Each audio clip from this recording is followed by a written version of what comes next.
ایک شخص تھا جو کہ کہتا ہے میں حج پہ گیا ہوا تھا، اپنی ساری زندگی کی جمع پونجی سنبھال کے میں حج پہ تھا، بس میں بیٹھا ہوا تھا. میں نے بس میں بیٹھے ہوئے باہر کھڑکی سے دیکھا تو ایک بوڑھی عورت، اس کو شاید کوئی ٹانگوں کا مسئلہ بھی تھا، آرتھرائٹس تھا یا کیا تھا، جو بھی تھا، اس کی وجہ سے وہ لنگڑی ہو کے اور وہ چل رہی اور حج کر رہی ہے. تو اس بندے نے سوچا کہ تیرا کیا فائدہ، تو حج کرنے آیا ہے، کیا فائدہ کہ جب تم تو نوجوان ہو کے ہٹے کٹے ہو کے سیٹ پہ بیٹھے ہو اور بوڑھی عورت یہ نیچے چل رہی ہے.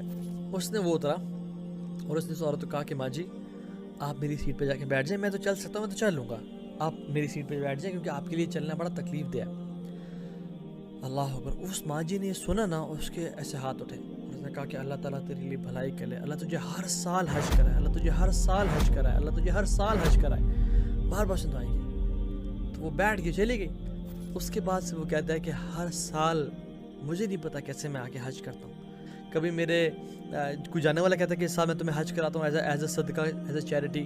پتہ نہیں میں کیسے حج کرتا ہوں، ہر سال میں حج کرتا ہوں. یہ ہے دل سے نکلی ہوئی دعا. تو اپنے رب سے نا ایک یہ ڈیپ، یہ ہمارا اتنا بڑا ویپن ہے جس کو ہم کبھی یوز ہی نہیں کر رہے. نبی کریم صلی اللہ علیہ وسلم نے خود فرمایا الدعاء هو العبادہ، دعا ہی تو عبادت ہے، دعا ہی تو عبادت ہے.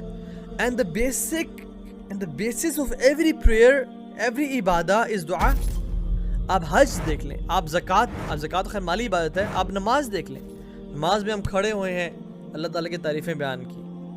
تعریفیں بیان کرنے کے بعد کیا کہا؟ اہدنا الصراط المستقیم. جو ساری تعریفوں کی وجہ تھی وہ یہ تھی، اہدنا الصراط المستقیم، یا اللہ مجھے ہدایت دے، مجھے سیدھے راستے پہ چلا. آپ حج میں دیکھ لیں، حج میں کنسسٹنٹ دعا انسان مانگ رہا ہوتا ہے. اینڈ the best دعا on the day of Arafah is لا الہ الا اللہ وحدہ لا شریک لہ لہ الملک ولہ الحمد وہو علی کل شیء قدیر. This is دعا and this is the best دعا جو کہ اللہ کے امین اور تمام انبیاء نے عرفہ کے دن مانگی. یقین جانیں آپ کا لاسٹ کنیکشن اللہ تعالیٰ سے صرف آدھے گھنٹے کی دوری پہ ہے. آدھا گھنٹہ چھت پہ چلے جائیں، آدھا گھنٹہ اکیلے ہو جائیں، اپنی گاڑی میں بیٹھ جائیں، کہیں بھی چلے جائیں، مصلی پہ بیٹھ جائیں اور ہاتھ اٹھائیں اور اللہ تعالیٰ کی حمد و ثنا بیان کریں، جتنی آتی ہے کثرت سے بیان کریں. اپنے نبی کریم صلی اللہ علیہ وسلم پہ درود بھیجیں اور پھر اپنی عاجزی اور انکساری کا اعلان کریں. یا اللہ میں کتنا گناہ گار ہوں، یا اللہ تیری مجھ پہ اتنی نعمتیں ہیں، رحمتیں ہیں، کرم ہے کہ میں گھن نہیں سکتا. میں ایکنالج کرتا ہوں یا اللہ، اور مجھے کرنا کیا چاہیے تھا کہ میں تیرا اچھا انسان بنوں، لیکن میں نے کیا کیا کہ میں گناہوں میں پڑ گیا، میں نے ظلم کیا اپنے نفس پہ.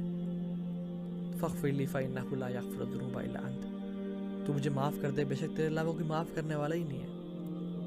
ابو لک بنعمتک علی و ابو بذنبی. بے شک میں اقرار کرتا ہوں تیری نعمتیں مجھ پہ ہیں اور میں اقرار کرتا ہوں بہت میں گناہ گار ہوں. ربی انی ظلمت نفسی ظلما کثیرا.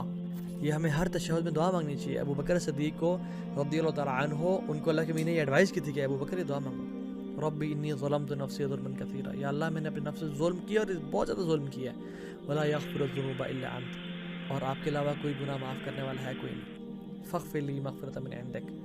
مجھے معاف کر دیں. اور کس طرح کی معافی؟